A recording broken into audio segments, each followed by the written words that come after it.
Bonjour, Eric Gibaud, ericgibaud.com.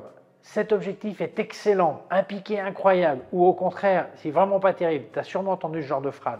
Mais ça ne veut absolument rien dire tant qu'on n'a pas une mesure exacte, voire scientifique. Quand quelqu'un montre une photo qu'il a fait dans la rue ou d'un paysage, tout ça, en disant « Ah, les bords sont excellents », non, il faut faire une vraie mesure. Donc, moi, je le faisais, mais je ne le publiais pas. Mais là, j'ai dit, bon, à partir de maintenant, je vais publier. Mais je voulais quelque chose que toi aussi, tu puisses refaire chez toi avec tes objectifs. Donc, j'ai pris le système de Bob Atkins. Je vais te laisser le lien en description. Je vais t'expliquer comment tu peux monter ton propre tableau comme ça et surtout interpréter les résultats. Parce que si tu n'interprètes pas les résultats, ça ne veut rien dire non plus. C'est important de savoir ce que tu veux faire avec et pourquoi un objectif est mauvais ou bon, suivant ce que tu veux faire. Donc, je vais t'expliquer tout ça. N'oublions pas, avant de passer à ça, de dire merci à mon sponsor Arvia écoledephotographie.com qui permet de te former à la photographie à distance, donc par Internet. Mais ce n'est pas que de la théorie, il y a aussi des exercices pratiques à faire.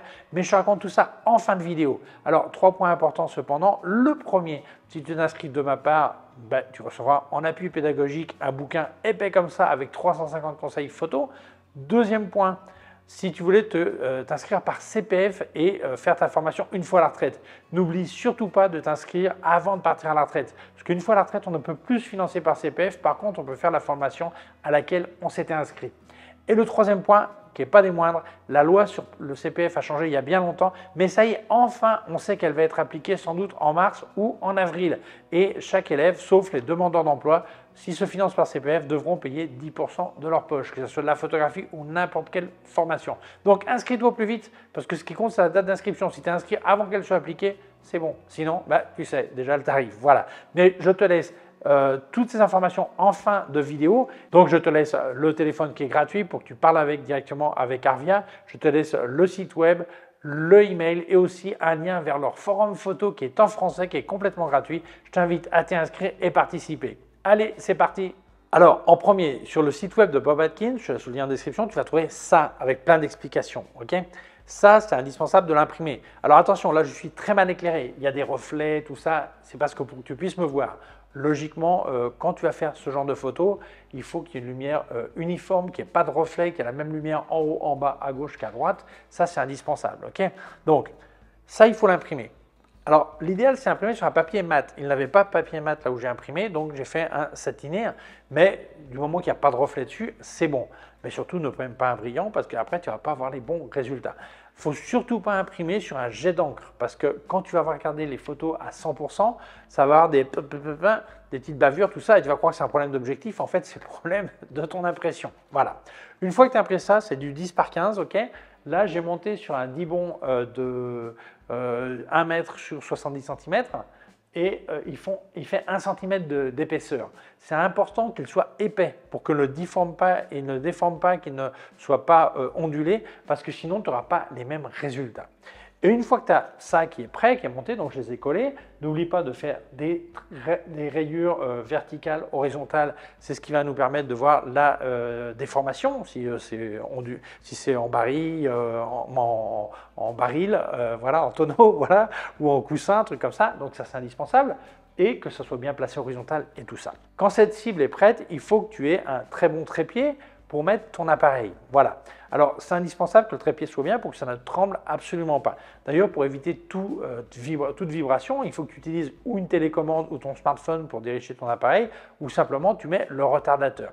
Et là, quand c'est bien placé, tu vas mettre la distance pour que ton cadrage arrive juste au bord. Alors évidemment, ça dépend si l'appareil a un format 4/3, 3/2, carré, voilà. Donc c'est indispensable, mais que ça aille au moins, il y a un côté qui va juste au bord pour pouvoir juger la qualité au centre et au bord. Donc la distance fera que tu déplaces l'appareil selon le cadrage que tu veux faire. Quand ça c'est prêt, tu vas faire une photo à chaque diaphragme. Alors moi j'ai fait le test avec le Sirui 23 mm 1.2.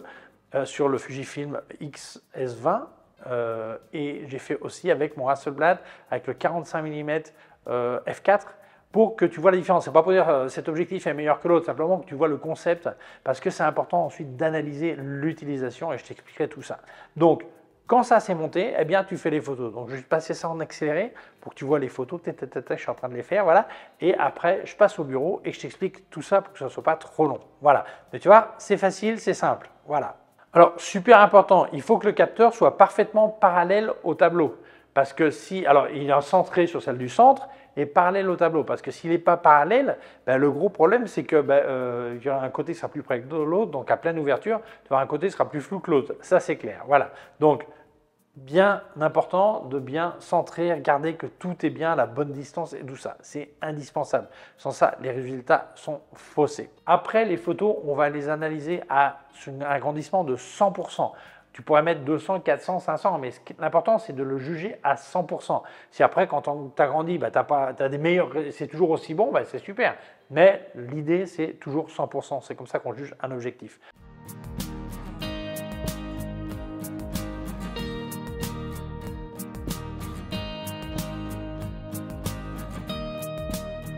Alors important, si jamais tu voulais me filer un coup de main et tu as acheté du matos chez Digit Photo, que ce soit photo, vidéo, accessoires, ça serait vraiment sympa, comme à l'écran, là où ça marque code créateur, si tu marques Gibo, eh bien ça me file un coup de main. À côté, il y a une case qui dit code promo, c'est complètement compatible. Si tu as un code promo, tu le mets là. D'ailleurs, moi, je les partage régulièrement sur mes réseaux sociaux. Donc, merci beaucoup parce que ça m'aide énormément. Continuons. Je vais analyser les photos Fuji. Je les ouvre dans le Camera Raw. Pourquoi? Parce qu'il n'y a pas de correction, tout ça, j'ai par défaut. Alors là, voilà la première. Alors ça, je sais que le Fuji, mais c'est l'objectif Sirui 23 mm 1.2. Alors, première observation, je vais mettre à 100%. C'est qu'on voit une déformation énorme. Alors attention, l'éclairage n'est pas correct parce que je m'enregistre en vidéo. Quand je fais ça, je mets un éclairage indirect vraiment parfait. Là, on voit qu'il y a plus de lumière à gauche qu'à droite, mais ce n'est pas un problème d'objectif, c'est ma faute, ok? Voilà. Alors, mais bon, pour que tu comprennes l'exemple. Déjà, on voit une déformation de coussin, de varié, de tonneau, je veux dire. On voit que aussi bien les lignes verticales à droite, à gauche et supérieures, inférieures, les horizontales, on se rend compte qu'il y a une déformation importante. Donc déjà, premier point. Deuxième point, je vais regarder au centre. Là, je suis à 100% et à 1.2. Alors là, je suis à 100% et on voit quand même pas mal de détails. C'est indiqué, je vois jusqu'à 2.0, je vois plus ou moins. Ok. Je vais aller dans le coin supérieur gauche et là, on voit que c'est une catastrophe. Inférieur droit, la même catastrophe avec beaucoup moins de lumière. Alors, on voit qu'il y a du vignettage, ok, mais bon, il faudrait vérifier en refaisant des photos avec l'éclairage parfait, ok. Je vais aller sur F4. Ça, c'est 2.8. Alors, par exemple, là, je vois, par exemple, je mets la photo ici, hein, je vois comment, à 2.8, le vignettage disparaît. Hein, entre F2 et 2.8, on le voit dans les coins, ok. Là, je vais vérifier pareil. Je vais regarder ma photo au centre, ok. Je vais regarder supérieur gauche. Ça s'améliore, mais c'est pas encore parfait. Bon, maintenant, je vais aller sur un F8, par exemple. Alors là, j'ai remarqué un truc, c'est que F8, eh bien, j'ai moins de lumière. Et pourtant, j'ai vérifié la vitesse, elle est correcte. J'ai moins de lumière, donc là, il y a un truc au niveau du diaphragme. Sur F8, il n'ouvre pas autant qu'il devrait ouvrir. Ça, c'est évident. Voilà. Alors, je vais aller sur F8, regardez le centre. Donc là, on voit un centre qui est vraiment pas mal. Et quand je vais en haut à gauche, les coins sont bien. Ok, les coins sont corrects. Là, je vais faire un 200%. Alors, normalement, c'est important que ce soit bien à 100%. Mais enfin, bon, à 200%, pour regarder aussi si on veut. Voilà. Et là, je vais regarder les supérieurs. Et là, on voit que c'est bien. Voilà, c'est bien. OK. Donc là, ça me donne une idée de l'objectif. Alors, évidemment, après, je peux regarder la diffraction, mais je ne vais pas rentrer dans tous ces détails puisque, bon, voilà, j'ai un reflet, c'est-à-dire que mon éclairage n'était pas bien mis, ce qui n'est pas grave pour que tu comprennes. Et il y a les explications sur le site de Bob Atkins qui va t'expliquer tout ça, comment vérifier les données et tout ça. Mais avec ça, tu vas pouvoir précisément jusqu'à quel niveau de ligne tu vois. Là, on voit quand même les détails. À F8, cet objectif est pas mal. Et après, sûrement, quand on arrive à F16, eh bien, on va retomber dans une reperte. Je vais remettre 200% là. Normalement, on devrait reperdre de la qualité puisqu'il y a de la diffraction qui doit rentrer sûrement. Voilà. Ok, et c'est pas trop mal. Oui, on voit sur les centres, voilà, tout ça, ok. Mais tu vois, c'est comme ça qu'on analyse l'objectif. Alors maintenant, je vais faire le Hasselblad pour que tu vois la différence de qualité, par exemple. Mais tu vois que c'est assez simple à utiliser pour remarquer de manière visuelle directement la qualité. Voilà. Alors, on démarre. Là, la main, ok. Là, le premier truc que je vais voir, je vais mettre 100%, c'est que ça vignette légèrement. Alors, je ne suis pas dans le programme Focus, hein, je suis dans le de Hasselblad, je suis dans le programme dans le Camera Raw. Je vois que la vignette à F4, 5, 6, à F8, ça a disparu, ok. Même truc, l'éclairage n'était pas parfait puisque je n'étais pas m'enregistrer en vidéo, ok. Mais bon, on va regarder. Déjà, on ne voit pas de déformation du tout. On voit que les lignes sont parfaitement... les verticales sont parallèles, les horizontales sont parallèles, perpendiculaires entre elles, nickel, quoi. Voilà. Alors, je vais faire un petit coup d'œil sur le centre à 100%. Bah, là, déjà, on voit le niveau de ligne et tout ça, c'est du délire. On voit parfaitement tout. Ok. On va aller dans le coin. Alors, évidemment, dans le coin, il y a moins de lumière. Mais on voit que dans le coin, on a la même netteté, c'est de la folie, quoi. C'est de la folie. Quand dans l'autre coin en bas, pareil, hein, ok. C'est vraiment nickel. Je vais aller là, ok. Je vais aller à F8. Là, je suis à F8, effectivement. Alors, le centre, pareil. Ok, nickel. Alors, on voit parfaitement. Bord, tout ça. On voit que c'est un objectif qui est vraiment superlatif. Le niveau de détail, aussi, le capteur apporte plus de détails, hein, parce que ça, on parle de 50 millions de pixels. Je vais passer à 200%, c'est pas du tout obligatoire, mais pour que tu vois une idée, quoi, hein, c'est de la folie. C'est de la folie. Là, j'arrive pratiquement à lire les textes au centre. C'est vraiment dingue, quoi. C'est vraiment exceptionnel comme objectif. Voilà. Tu vois, c'est pas compliqué. Tu vas monter ta mire, tout ça, tu vas faire tes photos, tes essais et tout ça, regarder tout ça. Mais ce qui est très important, c'est d'analyser les résultats dans le sens de pourquoi faire. Parce qu'évidemment, si je regarde le Sirui, je vais dire, c'est vraiment pas terrible, quoi. Mais oui, mais comment je vais l'utiliser? Ah, moi, je pensais faire du paysage à f1.2. Oublie déjà, parce qu'il a une distorsion horrible. L'horizon, ça a été un problème, ça a tout déformé. Et deuxièmement, parce qu'il n'y a pas de netteté sur les bords. Donc, si tu fais ça, c'est pas bon. Ah non, mais moi, je suis du paysage à f8. Ah, ok. Donc, côté netteté, on n'aura pas de problème. Par contre, côté distorsion, il y a un problème. Ah, ok. Ah non, moi, je fais de la photo de rue. Et j'aime bien être à diaphragme super ouvert, avoir les gens au centre qui se promènent net et les bords, je m'en fiche parce que c'est dans le flou. Effectivement, dans ce cas-là, il n'y a aucun problème que les bords soient vraiment pas nets, même à 1.2. Ça dépend ce que tu fais. Par contre, si tu voulais faire de la photo de rue avec la rue en entier à 1.2 la nuit, les bords, ça va être une catastrophe. Donc, il faut bien comprendre, si tu vas bosser F8, c'est plus une catastrophe. Il y a une déformation, mais sur ce genre de photo, ce n'est pas forcément un problème. Donc, il faut vraiment que tu analyses quoi, comment. Celui qui dit, non, moi je veux faire de la vidéo et donner un look très cinématique. Ah, peut-être justement cette molleté, ce manque de netteté sur les bords, ça peut t'intéresser pour faire ressortir plus ton personnage principal, s'il y a un personnage par exemple. Donc ça peut être un truc qui est complètement valable, valide pour ce que tu veux faire. Donc il faut vraiment voir pourquoi et comment. De même manière, si je prends le Hasselblad, qui est super net de bord à bord, quand tu le mets sur le Hasselblad Focus, au programme pour développer l'héros, la vignette automatiquement disparaît tout de suite. Donc, nickel, pas de problème. Mais par contre, tu dis, ouais, mais je pensais faire du portrait, moi je veux pas un truc aussi net. Donc, est-ce que je devrais mettre un filtre mist dessus, ou c'est peut-être pas le système dont j'ai besoin? Donc, tout ça, il faut vraiment analyser. Mais c'est pour ça que pour pouvoir prendre ces décisions de que vais-je faire avec mon objectif, eh bien, il faut avoir les informations exactes.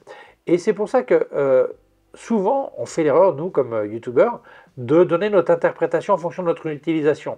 Et je pense qu'il faut être peut-être plus scientifique. Donc moi, je peux interpréter un objectif, dire, moi, j'utiliserai pour faire du portrait, j'utiliserai pour faire du paysage, j'utiliserai pour faire l'architecture, et je vais t'expliquer tout ça. Mais ça reste mon opinion. Mais toi, il faut que tu apprennes à interpréter ce que tu vois, si je te présente ces captures d'écran, pour que tu puisses dire, moi je pense que ça peut être ok pour moi pour telle chose. Et il faut essayer d'éviter de tomber dans l'erreur habituelle, de dire, le piqué, la netteté, le contraste, le machin. Ça dépend de ce que tu veux faire. Il y a des gens qui disent, moi, on m'a dit que c'était le meilleur objectif, et pourquoi on te l'a dit? Parce que c'est celui qui a le plus de piqué. Et quel genre de photo tu fais? Tel genre de photo. Ouais, mais justement, le piqué, c'est un petit peu un ennemi de ce que tu veux faire. Ou au contraire, on m'a dit qu'il était super parce qu'il est très cinématique et tout ça. Et qu'est-ce que tu veux faire? La photo de produit. Oublie. La photo de produit, il faut que ce soit super net, contrasté et tout ça. Donc voilà, c'est très important de comprendre les résultats, mais surtout ce que tu vas faire avec l'objectif. En fait, il n'y a pas de mauvais objectifs, il n'y a pas de bons objectifs. Sinon, il y a des mauvais ou des bons pour ce que tu vas faire. Il ne faut jamais oublier ça. Mais tu vois, obtenir les résultats, tu peux le faire toi-même. Tu as un petit investissement qui n'est pas gros, une trentaine d'euros, et tu as un truc que tu peux faire chez toi à la maison. Alors, il y a plein de fonctions, ces petits cadres. Je n'ai pas expliqué chaque dessin qu'il y a là, je n'ai pas expliqué chacun, mais tout ça, c'est expliqué sur le site de Bob Atkins, donc je te laisse le lien en description. Ce sera injuste que j'explique tout ça en détail. Mais tu vois, à partir de là, tu peux déjà savoir si un objectif va être OK pour toi ou pas. Comme tu vois, conclusion, c'est pas un truc compliqué. Mais il faut être méthodique, organisé et surtout bien comprendre, bien analyser les résultats et savoir ce que tu veux en faire. C'est-à-dire qu'à partir de maintenant, eh bien, non seulement tu pourras faire toi-même, alors je te laisse en description le lien du site de Bob Atkins. Sur le site, il explique aussi à quelle distance il faut bien mettre l'appareil. Parce que là, j'ai fait rapide pour que ça puisse rentrer et qu'on voit à l'enregistrement. Hein. Ok, donc il faudra que tu lises tout bien ça pour bien savoir, pour qu'après, quand tu mets à 100%, ça cadre bien et tout ça. Voilà, ok, ça c'est important. Mais voilà, le principe, tu l'as compris. Et ça veut dire aussi que quand tu vas voir des vidéos ou lire des blogs avec des informations de ce genre, alors il y a d'autres genres de mires, hein, il n'y a pas que ce genre de mire, ok. Mais ça veut dire que tu pourras mieux interpréter ce qu'on te présente et pas forcément écouter les conclusions que moi je te donne sur cet objectif, mais faire tes propres choix, que ce soit moi ou un autre youtubeur ou qui que ce soit, tu vois, mais bien comprendre qu'il y a un sens scientifique à ça, précis. Et la science s'arrête là où commence l'art en photographie, à partir du moment où tu veux faire un usage, une utilisation, ce que tu veux de cet objectif. Voilà. Eh bien voilà, j'espère que cette vidéo te semble utile, qu'elle t'a motivé à vérifier tes objectifs ou à avoir des tests d'objectifs, savoir un petit peu suivant ce que tu veux faire. Voilà. Donc, avant de te dire au revoir, je vais dire merci à mon sponsor Arvia, écoledephotographie.com, qui permet de te former à la photographie à distance, donc par Internet. Mais ce n'est pas que la théorie, il y a aussi des exercices pratiques à faire. Donc, tu montes tes exercices sur la plateforme. Ce sont des professeurs diplômés en photographie qui te corrigent et qui vont te dire ce qui va pas et tout ça. D'ailleurs, tu as une réunion de temps en temps avec ton prof, réunion virtuelle évidemment, pour qu'il t'encourage, te corrige, te motive et tout ça. Alors, ils ont 6 types de formations, depuis devenir amateur averti jusqu'à professionnel. Et les formations durent entre 8 et 12 mois. Et tu vas passer 10-12 heures par semaine. Alors certains passent 8, certains passent 15, hein, ça dépend de la formation, ça dépend de l'avancement de la formation, ça dépend de tes connaissances au départ, de plein de choses. Mais moi, je te conseille de les contacter par téléphone, d'expliquer de vive voix ce que tu aimerais apprendre, quel est ton but, tout ça, pour qu'ils t'orientent vers la meilleure formation. Ils te diront aussi les prix. Et par contre, je peux te dire comment ça peut se financer. Alors, il y a plusieurs manières. Une manière, c'est ce qu'on appelle l'autofinancement. Ça fait très élégant, mais je te traduis, c'est-à-dire de ta poche, tu as l'argent, tu payes. Autre option, c'est tu es demandeur d'emploi. Tu dois parler avec ton conseiller chez France Travail, ex-Pôle emploi, et lui expliquer la reconversion que tu voudrais faire, lui expliquer cette formation qui t'intéresse, et il t'expliquera les pas à suivre pour ça. Autre option, c'est le célèbre CPF, compte personnel de formation. Alors si tu voulais te former à la retraite, n'oublie pas que pendant toute ta carrière, tu as de l'argent qui s'est accumulé par le CPF et tu peux l'utiliser. Mais tu ne peux plus l'utiliser une fois à la retraite. Donc il faut que tu t'inscrives avant de partir à la retraite, même si tu fais la formation une fois à la retraite. Voilà, donc n'oublie pas de t'inscrire avant de partir. Et le troisième point, ça fait des mois que je dis que la loi sur le CPF avait été votée mais n'était pas encore appliquée. On a enfin une date. Bon, une date. Apparemment, ça sera mars ou avril. Et à partir de cette date, tous ceux qui se financent par CPF devront payer 10% du prix de la formation, sauf les demandeurs d'emploi. Mais ça veut dire quoi? Que on est en février là, ok?